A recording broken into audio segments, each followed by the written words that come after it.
Okay, it's a video for the new ThieAudio Monarch MK3. This is the review video. Before we get started, the Band 8 Pro is just won and announced in the community section. If you want to get the Band 5, which is a China exclusive Pro, you got to be a subscriber. Comment below to qualify and like the video if you genuinely like it. That would help with the algorithm. I appreciate it. Okay, let's get started with the Monarch MK3. This is a adjustment, third generation of the original Monarch. Let me take a look to my left really quick, and you can see all three of these sets are reasonably similar. Most notable difference would be in the mid bass, with the original being very, very lean. I might go ahead and, when I edit this video, bring something. This is Hi-Fi Guides. This was created by DMS and Zeos, I believe. And I am here. If you ever want to ask me a question online and you're not on Discord, this would probably be the place to hit me, because I see this every day. As it relates to this video, the first one, glad your view came out, Tom. I was waving people off of the original Monarch and wrecking them to get the clairvoyance because of the bass, because the Monarch didn't. That was 3 years ago. I can't believe time flies so fast. But I was very clear about not being a fan of the original Monarch. And then the Mark II came out apparently a year ago, and I said it's an improvement for male vocals, bass guitar, more subtle. It still wasn't kind of what I wanted, but it was better than the original, and I could see the audience for it, like the Hexa or the variations or sets that are not really my thing, but I can see where they're probably going to be popular. This set, this Monarch, actually is something that is totally matching my library. Now, let's go ahead and, if we didn't already, put up the border. And you can see similar to is obviously the original Monarch and Monarch MK2. Let's talk about the scores. I give the bass an 8 out of 10, the best of the Monarchs, clearly. I think the mids and treble are a 7 out of 10. They're really good. I don't think they're really that different from the others until we get to the late treble, where this set has more energy, sounds a little bit larger, wider. There's clearly more energy for stuff like very late harmonics. I guess that is going to come down to hearing ability, whether or not you really pick that up, but for me it's kind of clear. Resolution on this set would be probably the same as the other two. Actually, it's got mid bass, which if you elevate that too much, you can start to ding. When you do one thing, you take away from the other all the time, every time. You put too much treble energy, you can take away the perception of the mid bass or the note weight, because your ears are being drawn towards some energetic stuff going on. The harmonics of guitars or violin strings or even vocals can kind of really step out to the point where it makes it sound like something doesn't have as much bass as it actually does, because it's stealing your focus. But generally, these three sets sound quite similar. The Mark III is probably the most departure, because the bass sounds very nice when it comes to bass guitar. I might put up a kick drum video right now. This is the first time where I've had a Monarch that does When the Levee Breaks, with John Bonham's iconic intro, that sounds just like I expect it and like it should, and everything else sounds fine, but that is supposed to sound like it. Audiophile is high fidelity, and high fidelity is a faithful reproduction of the original. Again, as I've said many times, everybody that reviewed that album at the time noted Bonham's ferocious, powerful entrance into that song. It's an iconic moment because of how they produced it and the echo effects and all of that. If that doesn't come through the way it's supposed to, then you know you're listening to something that's not replaying high fidelity. That term is used for images too, images and audio. So you like bass or you don't like bass is not really the thing that I'm talking about right now. I'm talking about music that contains moments, musical events, and some stuff does it and some stuff doesn't, and by definition things that don't aren't high fidelity for this person's library anyway. If you listen to a lot of J-pop and K-pop, something that's leaner is maybe more suitable. I'm not sure, because I really don't listen to that. So what reviewers listen to is critical when they give their evaluation. So you guys, I'll sweep through this as we go along. I'm sorry. We are listening to classical greats, over 3 hours of the most loved classical music on 3 CDs.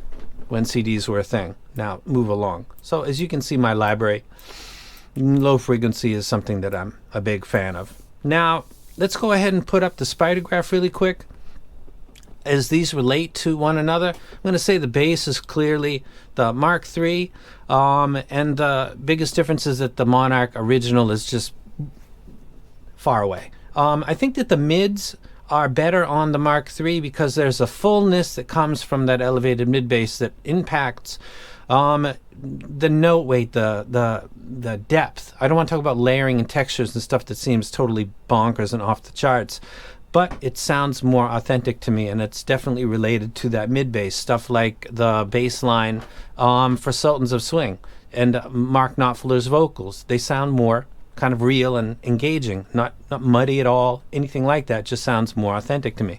I think the mids benefit from the more mid bass that is tuned into the Monarch Mark III. I think that the treble, with the more extension that it's got, is definitely aiding and balancing this all out. Remember that the other two Monarchs had tighter mid bass and they also had lower upper treble. So there was just a leanness and a lack of note weight to both of those sets that were clear to me, and were not really sets that I grab and listen to very often.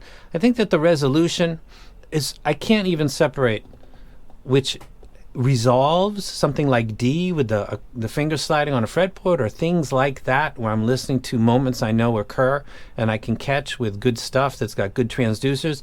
I can't really, without being blowing smoke in your butt, let me go ahead and take this off here, say that the three are clearly different when it comes to resolution technicalities. So they're the same. I think when it comes to stage, the Monarch Mark III sounds like it's a bit wider on stuff like Boston's Foreplay. It's been such a long time that with all that spacing and panning that goes on, it sounds like it's a more enjoyable out of my head experience. This is all psychoacoustic illusions, but it sounds like it to me. There's new toy bias too that goes into that, but it sounds like that, and the graph would indicate that that might not be shocking revelation. Tonality with the mid bass, it matches me more than the Monarch Mark II does, and then the Monarch original really doesn't match at all. So my preference for tonality definitely goes with this set. And for value, these are all, I think this is $9.99 like the Mark II. I don't recall what the original was, but these are all about, if you're going to invest in one or the other, at about $999, let's say $1,000 to be reasonable, because it'll be more than that with taxes. It's an investment of value depending on the library you listen to. If you listen to a lot of K-pop and J-pop, the original or the two might be more value to you. But to me, they're all, depends on library. And that is the spider graph. Now, looking at the bottom, this is really great with stuff like Vivaldi, which is actually right here by Lucky Chance. The strings on this sound nice, they sound full, they sound slightly warm, but they sound real to me. They're not fatiguing the first 30 or 40 seconds of listening to something like on this album. Let me share it with you right here. This is Vivaldi, the Masterworks. Concerto number 1 in E major. I believe that was piano concerto. This is, on this, it's done by violins. You can kind of get a sense that within 10 seconds if something's going to start to fatigue you over a period of time. It's just not a wince, but it steps out to you. This doesn't do that because it sounds more balanced to me. I think it's got more energy that's coming from the increased mid bass and also the increased treble. It just sounds like a more engaging replay. It sounds more authentic to my ears, so I enjoy it. It's also good with stuff like Metallica, which is a sweep that's way down the road.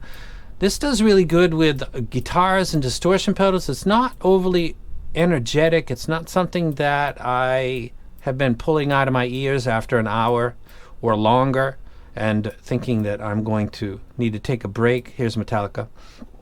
That happens a lot with sets that are very intense and exciting, but I know that it's going to be not a sofa set. A sofa set is a set that I can listen to for whatever amount of time I want to. 10 minutes, 2 hours, until the device battery dies, whether it's a DAP or something else. That's a sofa set. And then there's a lot of sets that sound really legit good, but they got a lifespan of about 20 minutes to an hour max because they got There's just a little bit too much bite. There's a little bit too much energy. And I can't listen to stuff like Metallica, for example, and then get into stuff like classical without starting to feel like I'm going to get that ringing in my ears. So this set doesn't quite do that. I've had a couple long listening sessions. It doesn't give me any of those mental cues like, okay, we're running out of time here. So it's not fatiguing. Fleetwood Mac, it does good. Male-female vocals sound good. Big Boy Kill Jill has the 38 hertz drop, and the other two, it's a triple drop, sound good. This is something that's similar to, in the bass, the Vanguard top, Zen's top, actually. It's not quite as bassy, obviously, as something like the... Let me see if I can get it over here. So, speaking of the up, or the top, let me go and put the top in there. This is something that's got bass that's gliding all the way to the gain. None of the Monarchs are anything like that. So if you're worried about too much warmth in your mids, that's not really Monarch's thing. They're just put a little bit more mid bass. The price is $9.99. The configuration is 2 dynamic drivers in I think a pseudo isobaric configuration. It's got 6 balanced armatures and 2 ESTs. It's got an efficiency of 99 and an impedance of 20 ohms. I think it's a very good set. It's something that I would put in my top 10. I'd have to compare it with others to see exactly where it places. It's clearly my favorite Monarch, and I think if people who have watched my channel for a long time, you just need to take a look. Let me go ahead and get that out of there. It's not hard to kind of get why. And this is where library plays a big point, and also historical. Go back and look at the old videos of Monarch original and the second one, and they just never were striking me, despite being ThieAudio's in-house brand, I believe, and me being somebody that gets a lot of their stuff. There's no pressure, but it would be nice to say they did a really good job, and I can say they did a really good job, finally. Third time's a charm. The caps come in different patterns. Some of them are beautiful. I love this one. There's another that looks kind of like the Odin. It looks very beautiful, so I might put that up as well. I think I've rambled on way too much. This doesn't have a clear weak point. It's not overly energetic. It's not lacking in the mid bass. It's not... those would be the two killers for me, really. It doesn't have an ear gain that's over 10 dB and is in my face. It kind of matches my target. So I'd like to pick on something to make this review sound more legit, I guess. I don't have anything at this moment using my library that I can say, yeah, that's not good for that. Metallica, Fleetwood Mac, Vivaldi, Big Boy, Nas, Jay-Z, the Ghetto Boys, Led Zeppelin, Kendrick Lamar, Jimi Hendrix. I can't think of something right now that I'd say this set is best suited for that part of my library. But I can say that people that have a J-pop, K-pop centric library did seem to be great fans of the original. That might still be their pick. If they moved to the 2 and they thought, oh, I like the original, this will probably move further away from what your ideal is, if that's your library. For people that have a library similar to mine, this is clearly the best of the Monarchs. So that's it. You guys have a nice weekend. Don't forget to comment below. To qualify, if you have a subscriber, that's just how it goes. And liking the video would help with the algorithm, definitely. So I'd appreciate that. You guys have a great weekend, and I'm out.